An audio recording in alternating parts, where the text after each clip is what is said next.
I was 23 years old, in grad school, working towards my MLIS and working part-time at the West Valley Library. I wasn't paid much at the West Valley, so I applied for a position at the larger Stone River Library system and was hired there. The new position required me to work hours at the Crestmont and Cherry Lane branches, but I continued working at West Valley too. My first shift with Stone River Library system was a Monday night at the Cherry Lane branch. I didn't need much training because I was already familiar with the software they used and working with the public, but one of my new coworkers was explaining some of the unique policies this library had when a patron came up and asked where he could find books about World War II. My coworker asked if I could handle the question, and I said I could. Before the coworker walked away, he jokingly said to the patron, "Take it easy on her, she's new." The patron was heavy-set and looked to be in his mid to late 40s. I told him he'd want to look at the 940s in the adult non-fiction section, and he wandered away. But several minutes later, he came back. He said he was having trouble finding the section, and that maybe I could help him find the specific book he wanted. I started searching our system for the title he requested. He then introduced himself to me as Jim and extended his hand over the desk to shake mine.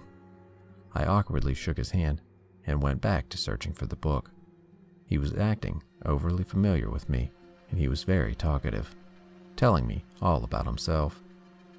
Patrons being overly familiar and talkative isn't really unusual in public libraries. Often, people come to the library just to have someone to talk to, so we're conditioned to listen to people talk as we work, as long as it doesn't interfere with providing assistance to other patrons. We didn't know the title he was looking for, but I told him I could place a hold on it and have it sent here from another library. I placed the hold and told him he would get a phone call when the book arrived here for him. He then told me that the phone number on his account was his home number, but he would prefer that we call his cell phone. I offered to change the phone numbers for notifications to his cell phone number. He said he didn't want to do that because his wife wants calls about her books at home. He then suggested that instead I could take his cell phone number and call him personally when the book arrives. This was a really strange request. I told him I couldn't do that because I don't handle the items arriving from other libraries, and I'm only here very part-time hours. He attempted a sad puppy dog face and said, "Come on, please, for me?" I told him the best I could do was change the phone number on his account to a cell phone. He declined and didn't press the issue any further. He then asked if I could show him to the 940s in adult nonfiction. I walked across the library to the 940 section with him. I don't remember our exact conversation in the stacks, but he was clearly trying to flirt with me, and at some point he said something along the lines, "You look so young, but you seem to really know what you're doing. It's hard to believe you're new here." I told him that I'm new to this library system, but I've worked at another library nearby for several months, and I also work at another branch of this library system. He then dropped all pretense of looking for World War II books and started grilling me with personal questions. I sidestepped the questions as best as I could, and completely made up a few things that I did tell him, but I've always had trouble politely disengaging from uncomfortable conversations like this.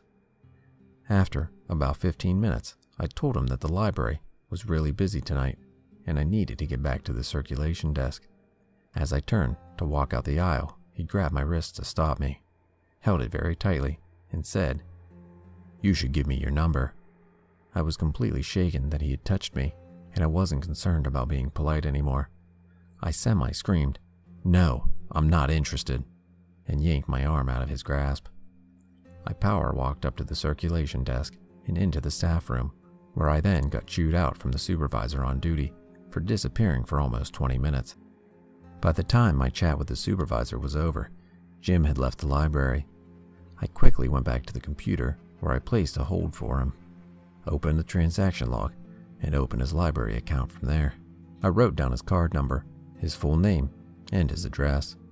The next day was the first day to work at the Crestmont branch. It was uneventful. Thursday, I worked at the Crestmont branch again. When I arrived, the supervisor told me that someone had called looking for me on Wednesday, but didn't want to leave a message. I had no idea who it could have been, and shrugged it off. Later that day, a coworker told me there was someone on the phone for me. I picked up the call. It was Jim. He said he was just calling to talk. This had the hair on the back of my neck standing up because I realized that he must have been the person who called looking for me yesterday. I told him that I can't just talk to people on the phone while I'm at work and not to call here again. He said if I gave him my cell phone number, he could call me when I'm not at work and we could talk. I told him again that I am not interested and hung up the phone. The supervisor overheard this. I explained what had happened at the Cherry Lane branch, and she wrote up an incident report about everything, which she sent to the director of SRLS and the supervisors at all 4 branches. Friday afternoon, the director of SRLS called me at home. He told me that Jim had apparently called all 4 SRLS branches on Wednesday and showed up at one branch trying to find me and asking where and when I would be working next. The director emailed me a letter, drafted by SRLS's lawyer, that he planned to send to Jim and asked me to read it over to make sure everything was accurate. The letter summarized the incidents from Cherry Lane on Monday and Crestmont on Thursday, warned Jim that library patrons are not permitted to interfere with library employees while she is performing her duties, and went on to say, if it were not apparent from the employee's tone of voice, I want to make it clear that your personal attention directed at her is unwanted. It is expected that you will not continue to seek out interactions with this employee. All future interactions you have with library employees will be based upon library services and will not become personal. Failure to comply with this warning will result in you being banned from the Stone River Library system for a period of time commensurate with your misconduct. I told the director that I thought this might be a little bit harsh because I could just be overreacting about the whole situation, but he said that everything about Jim's interactions with me had been inappropriate and he wanted to stop this in its tracks. I agreed he should send the letter. On Sunday, I worked at the West Valley Library. Shortly after the library opened, I answered a phone call, and it was Jim. I was shocked and scared because I never told him that I worked at this library. He said he really wanted to see me, and that if I wouldn't talk on the phone, he would come to the library and we could talk in person. I wanted to be completely clear, so I told him that I was sorry if I gave him the wrong impression, but I'm not interested in talking to him on the phone, or in person, or ever again at all. He started saying things like, I thought you were a good person. You seem so nice. You shouldn't treat me like this. I said I have to go, and hung up the phone. A coworker who had overheard the conversation convinced me to file a police report, just in case. The police arrived shortly after that, and I sat down with them and went over everything. They told me they were going to stop by Jim's house the next day to speak with him about the situation and see where things stand, and that if I see him following me anywhere, I should call 911 immediately. Monday night, I worked at the Cherry Lane branch again. I was kind of nervous that Jim might come in, since he knew I would be working there, and because he had probably just received a warning letter from my boss and a visit from the police. But he never showed up.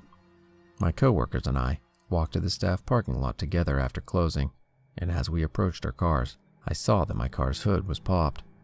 When we got closer, I saw that all 4 windows, plus the front and rear windshield, had been smashed in.